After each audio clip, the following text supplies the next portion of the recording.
السلام علیکم ورحمۃ اللہ وبرکاتہ نحمده ونصلی علی رسولہ الکریم اما بعد فاعوذ باللہ من الشیطان الرجیم بسم اللہ الرحمن الرحیم رب اشرح لی صدری ویسر لی امری واحلل عقدۃ من لسانی یفقہوا قولی۔ آج سے ہم انشاءاللہ ایک نیا باب شروع کریں گے، کتاب المنجیات، صفحہ نمبر 371۔ اس سے پہلے ہم نے مہلکات کا بیان پڑھا۔ مہلکات کہتے ہیں ان چیزوں کو جو ہلاک کرنے والی ہیں، مہلک سے یعنی انسان کے اندر پائی جانے والی وہ برائیاں، وہ خرابیاں، وہ گناہ جو انسان کو ہلاکت تک پہنچا دیتے ہیں۔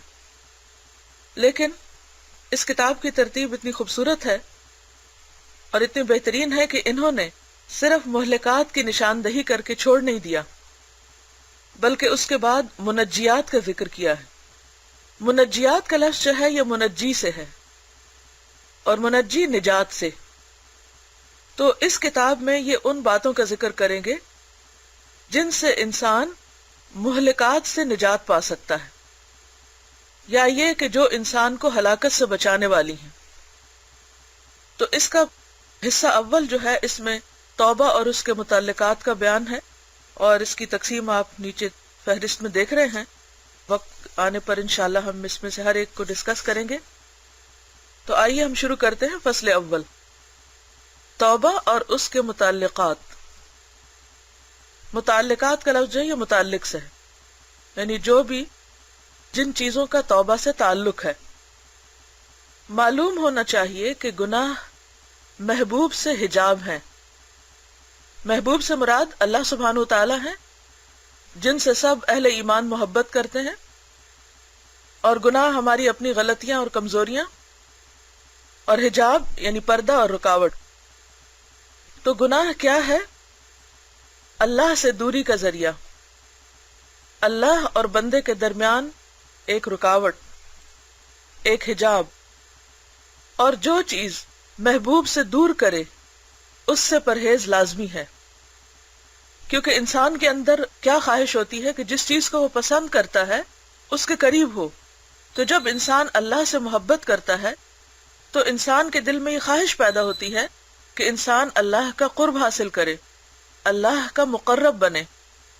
اور خاص طور پر جب ہم قرآن مجید میں مقرب فرشتوں کے بارے میں پڑھتے ہیں تو دل میں ایک حسرت سی آتی ہے کہ کتنے خوش قسمت ہیں وہ جو اللہ کے قریب ہیں۔ تو انسان کو ایک شوق پیدا ہوتا ہے کہ وہ بھی ایسے کام کرے کہ جس سے انسان کو اللہ کا قرب اور اللہ کی محبت نصیب ہو۔ تو یہ کہتے ہیں کہ ہر وہ چیز جو انسان کو اللہ سے دور کرے اس سے دور رہنے کی ضرورت ہے، اور دور رہنے کا مقصد 3 باتوں سے پورا ہوتا ہے۔ یعنی انسان کس طرح گناہوں سے دور رہ سکتا ہے؟ نمبر 1، علم، یعنی جب انسان کو پتہ چلتا ہے کہ کیا چیزیں اللہ تعالیٰ کو ناپسند ہیں تو قدرتی طور پر پھر انسان ان چیزوں سے دور ہوتا ہے۔ لیکن اگر انسان کو علم ہی نہیں تو پھر وہ ان چیزوں سے دور ہی نہیں رہ سکتا۔ دوسری چیز ہے ندامت، شرمندگی، اور تیسری چیز ہے پختہ ارادہ یعنی ڈٹرمنیشن، کیونکہ جب تک یہ معلوم نہ ہوگا کہ گناہ محبوب سے دوری کا سبب ہے وہ گناہ پر نادم نہ ہوگا، یعنی دل میں شرمندگی نہیں آئے گی، اور نہ اسے دوری کی راہ طے کرنے کی تکلیف ہوگی، کیونکہ انسان جب غلطی کرتا ہے تو اللہ تعالیٰ سے دور ہو جاتا ہے، جب دور ہوتا ہے تو واپس آنے کے لیے پھر ایک سفر طے کرنا پڑتا ہے۔ تو جب تک یہ پتہ ہی نہ ہو کہ ہم ایک خاص گناہ کی وجہ سے دور چلے گئے ہیں تو شرمندگی بھی نہیں ہوگی اور دل میں تکلیف بھی نہیں ہوگی، اور واپسی کا سفر طے کرنے کا خیال بھی نہیں آئے گا، اور جب تکلیف نہ ہوگی تو واپس نہ آئے گا۔ تو یہ سب کچھ کہاں سے پتہ چلتا ہے؟ کیسے پتہ چلتا ہے؟ علم کے ذریعے پتہ چلتا ہے۔ اللہ تعالیٰ نے توبہ کرنے کا حکم دیا ہے، وَتُوبُوا إِلَى اللَّهِ جَمِيعًا أَيُّهَا الْمُؤْمِنُونَ لَعَلَّكُمْ تُفْلِحُونَ۔ اے مومنو، سب اللہ کی طرف توبہ کرو تاکہ تم نجات پاؤ، تاکہ تم کامیاب ہو جاؤ۔ یہاں انہوں نے ترجمہ نجات پاؤ اس لیے کیا ہے کہ کامیابی کی جو ڈیفینیشن ہے قرآن میں وہ کیا ہے کہ جو شخص جہنم سے نجات پا جائے، من زحزح عن النار وادخل الجنۃ فقد فاز، جو جہنم سے بچا لیا گیا اور جنت میں داخل کر دیا گیا وہ دراصل کامیاب ہوا۔ تو گویا جنت میں جانا کامیابی ہے، لیکن جہنم سے بچنا بھی ضروری ہے، کیونکہ بہت سے لوگ جہنم کے راستے سے جنت میں جائیں گے۔ تو اصل کامیابی کیا ہے کہ انسان آگ سے بچے۔ تو یہاں پر یہ تفلحون کا ترجمہ نجات پاؤ اسی لیے کر رہے ہیں، اور ویسے بھی چونکہ یہ باب منجیات کا ہے تو اس لیے انداز بھی وہی ہے کہ کیا کیا چیزیں انسان کو نجات دینے والی ہیں، اور ان میں سب سے پہلے توبہ ہے، اور توبہ کا حکم اللہ نے دیا ہے۔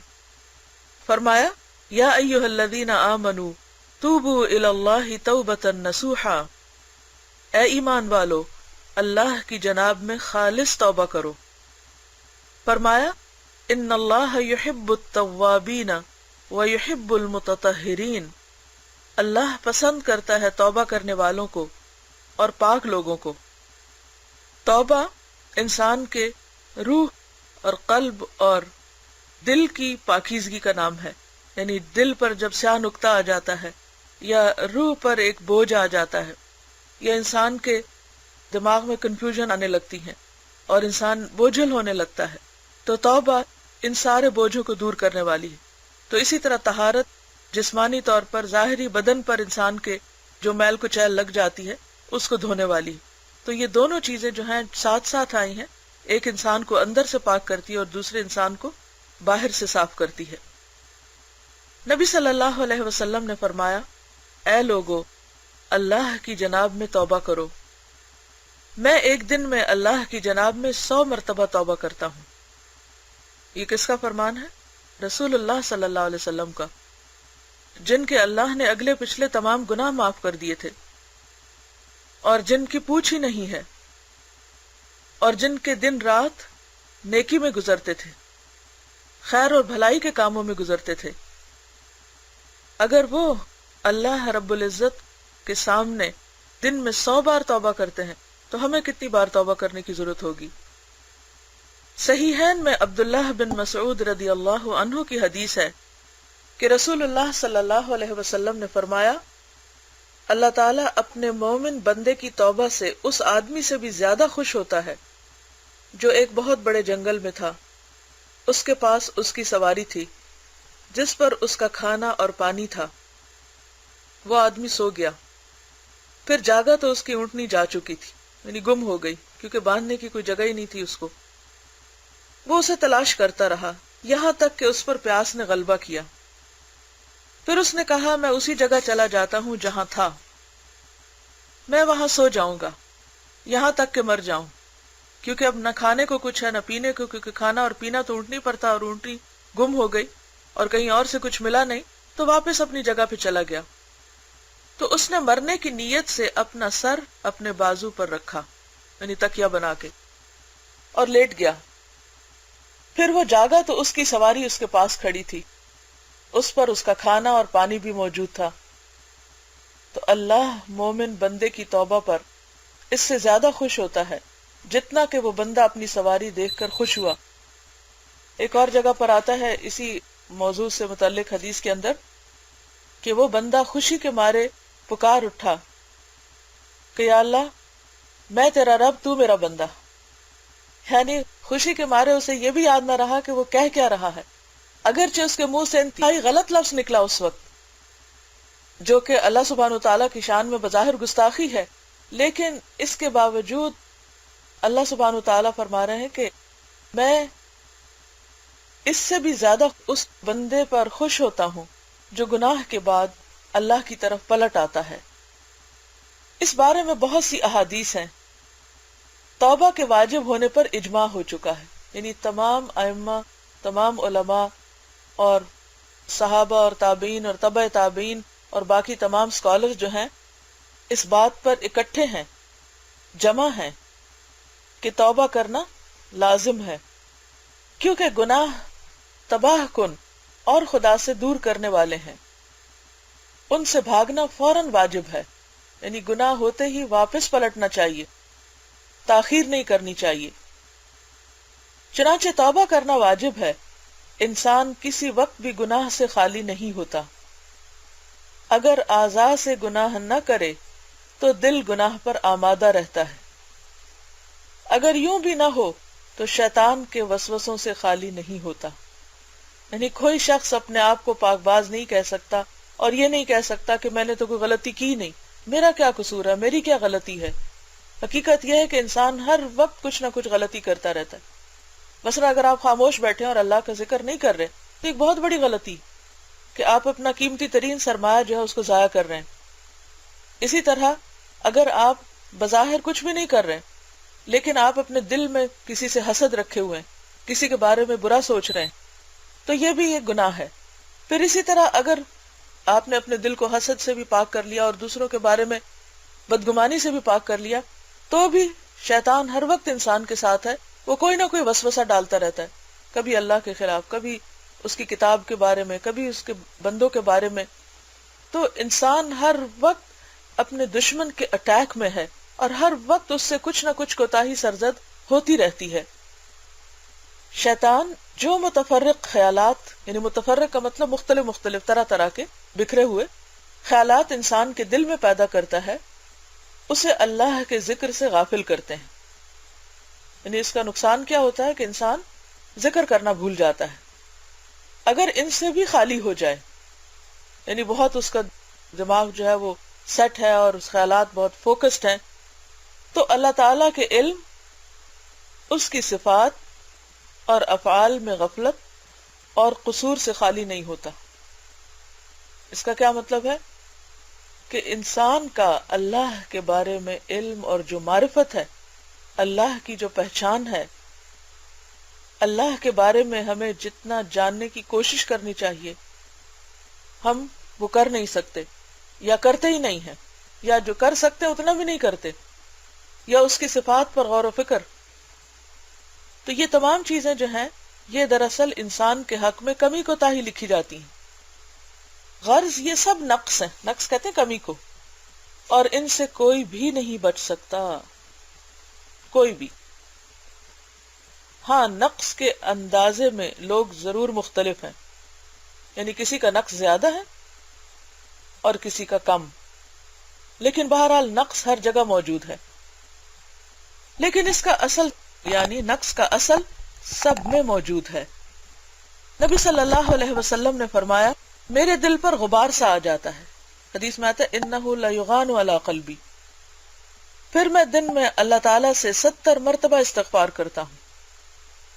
مثلا ہم اللہ سے محبت کا دعویٰ کرتے ہیں اور بعض اوقات ہمارے دل میں اللہ کی بہت محبت ہوتی ہے، مثلا ہم قرآن مجید کی تلاوت کر رہے ہوتے ہیں یا ہم نماز پڑھ رہے ہوتے ہیں، لیکن جو ہی ہم قرآن مجید بند کر کے رکھتے ہیں یا نماز سے باہر آتے ہیں تو محبت کا وہ لیول نہیں رہتا، ہم اس درجے پر نہیں ہوتے۔